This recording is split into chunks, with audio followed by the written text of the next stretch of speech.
अस्सलाम वालेकुम my YouTube family. I hope कि आप सब ठीक होंगे और खैरियत से होंगे। अल्हम्दुलिल्लाह मैं भी खैरियत से हूँ और मेरी दुआ है कि आप जहाँ रहें खुश रहें, आबाद रहें। अल्लाह ताला हमें, हमारे मुल्क को, पाक फ़ौज को सलामती के साथ रखे, अपनी हिफ्ज़ व अमान में रखे। आज मैं काफ़ी दिन के बाद व्लॉग अपलोड कर रही हूँ और जैसे आपको पता है किस तरह की सिचुएशन बनी हुई थी पाकिस्तान में नहीं बल्कि पूरी दुनिया में ना एक शोर बरपा था। तो बस उस सिचुएशन में हम लोग जो है ना मेंटली तो फुल प्रिपेयर थे। मतलब अगर जंग हो भी जाती है तो हम पाकिस्तानी तो फुल प्रिपेयर थे और हमें पता है कि अगर जंग हो जाती है उसमें हम लोग शहीद हो जाते हैं तो ये हमारे लिए बहुत ही एक मतलब फ़ख्र की बात है। शहादत तो हर इंसान, हर मुसलमान चाहता है। तो बस हम लोग तो प्रिपेयर थे, तो हम लोग निकले थे सब्ज़ी वग़ैरह लेने के लिए। तो हमने कहा कुछ वेजिटेबल्स, कुछ राशन जो है वो घर पे लेके रख दें।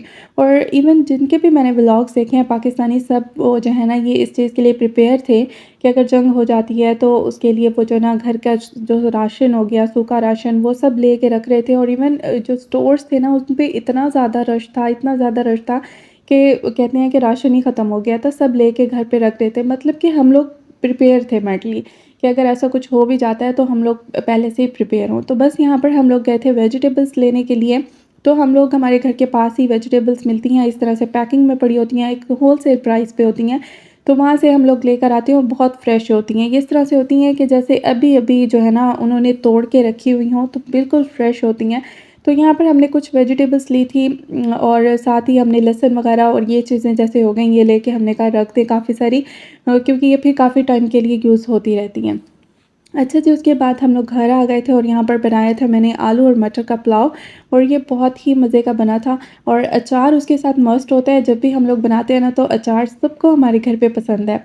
तो नेशनल का अचार मँगवाया था और उसके अलावा ना मेरे हस्बैंड ने ये अचार ऑर्डर किया था, लसूड़े का अचार। ये ना उनको बहुत ज़्यादा पसंद है।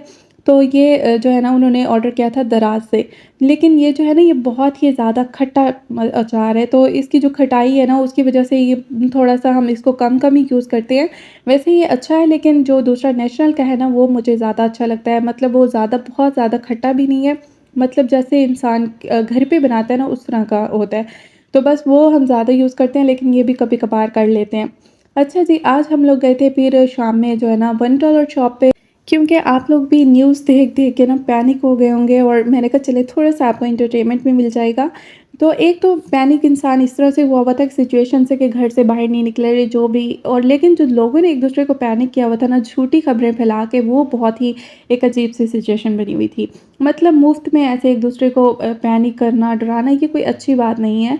लेकिन लोगों ने ना बस इधर-उधर की न्यूज़ उठा के, कभी कहीं पे कोई आग लगी होगी तो वो वीडियो उठा के तो उस पे लिख के भई यहाँ पे धमाका हो गया, ये हो गया, वो हो गया। तो ऐसे फ़िज़ूल सी जो है ना वीडियोज़ लगा के तो एक-दूसरे को पैनिक कर रहे थे। तो जब भी इस तरह की कोई सिचुएशन होती है तो मैं यही सबसे रिक्वेस्ट करती हूँ कि ये हरकतें बिल्कुल भी ना किया करें। क्योंकि कुछ ऐसे लोग भी होते हैं जिनका दिल छोटा होता है, कोई दिल हार्ट पेशेंट होते हैं या कुछ भी, तो वो एकदम से जब इस तरह की न्यूज़ देखते हैं तो उनके लिए बहुत ज़्यादा अजीब-सी सिचुएशन बन जाती है। लेकिन इस तरह के जैसे भी सिचुएशंस बन जाएँ, हमें आवाम को चाहिए कि अपनी जो है ना जिस तरह आर्मी की तरफ से इंस्ट्रक्शंस आती है उनको फ़ॉलो करें। और बस इस तरह के पैनिक सिचुएशंस फैलाने से बेहतर है कि बस जो आर्मी की तरफ से इंस्ट्रक्शंस आ रही हैं आप उनको फ़ॉलो करें, अपनी जो आर्मी है उस पे ट्रस्ट रखें। और अल्हम्दुलिल्लाह हमारी आर्मी को अल्लाह ताला बुरी नज़र से बचाए, उनको सलामती के साथ रखे, अल्लाह ताला उनको अपनी हिफ्ज़ ओ अमान में रखे। उन्होंने जो किया है सब के, पूरी कौम के जो है ना सर फ़ख्र से बुलंद कर दिए हैं। तो अल्लाह ताला उनको अपनी हिफ्ज़ अमान में रखे। हमारी दुआएँ हमेशा उनके साथ है, हमेशा हम उनके साथ खड़े हुए हैं। तो बस ये यहाँ पर हम लोग आए हुए थे $1 शॉप पे। अब मैं अपने टॉपिक की तरफ आती हूँ। यहाँ पर हम लोग $1 शॉप पे आए थे, यहाँ पर हर चीज़ जो है $1 में है। तो मेरा ये ख़्याल है कि ये थोड़ा महँगा पड़ता है, मतलब अब डॉलर भी थोड़ा महँगा हो गया है, तो ये छोटी-छोटी चीज़ें भी इसमें जो थी ना वो भी $1 की थी। मोस्टली हम लोग जब लोकल मार्केट में जाते हैं तो उसमें ये होता है कि हम छोटी-छोटी चीज़ें वो सस्ती लेकर आते हैं। लेकिन यहाँ पे ये होता है कि $1 है, तो उस तरह से लग रहा होता है कि शायद बहुत ही ये एक सस्ता स्टोर है, हर चीज़ $1 में मिल जाएगी, तो ऐसा नहीं है। इसमें कुछ ऐसी चीज़ें भी थी जो 50-100 रुपीज़ की थी और वो $1 में मिल रही थी।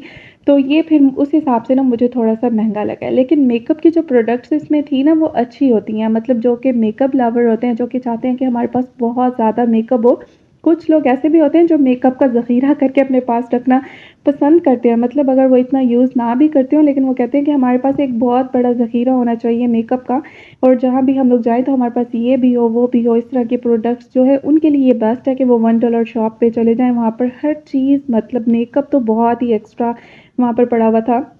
और बहुत अच्छा-अच्छा मेकअप वहाँ पर मैंने देखा है।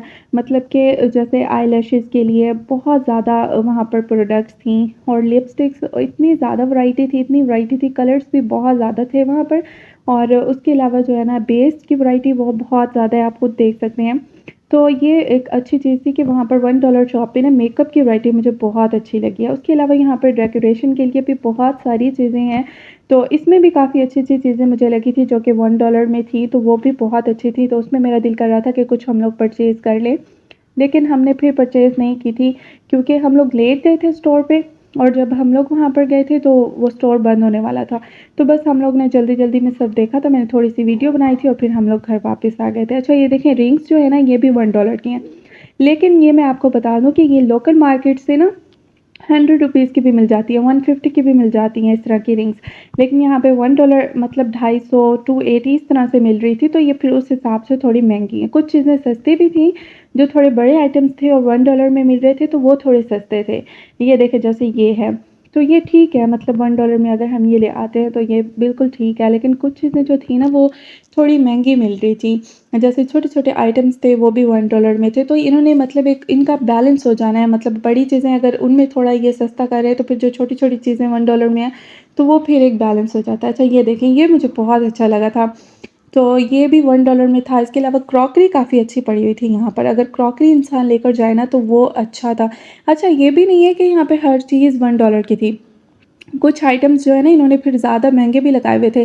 तो फिर मैंने उनको कहा, ये क्या बात हुई भई, जब आपने स्टोर का नाम $1 रखा है, तो फिर यहाँ पर हर चीज़ $1 की होनी चाहिए। ये तो नहीं है कि भई जो छोटी-मोटी चीज़ें हैं वो आपने सामने रख दी हैं, वो $1 की हैं। आप जो है ना, कस्टमर को अंदर तो बुला रहे हैं, सभी देख के आ जाते हैं कि अच्छा, यहाँ पर हर चीज़ $1 की है। लेकिन जब हम लोग अंदर आ जाते हैं, तो फिर अंदर आकर जब हम देखते हैं, तो फिर आप कहते हैं कि नहीं, ये तो वो चीज़ है $1 की नहीं, ये महँगी है, जो हमें पसंद आ रही थी। अब ये देखें, ये 560 का एक जार है।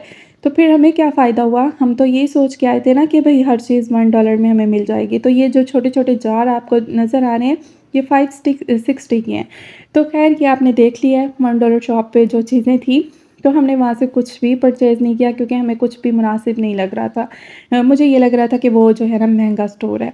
अच्छा जी, अब सुबह का टाइम है, ये नेक्स्ट डे है, और यहाँ पर हमारे घर की सफाइयाँ वग़ैरह हो रही हैं।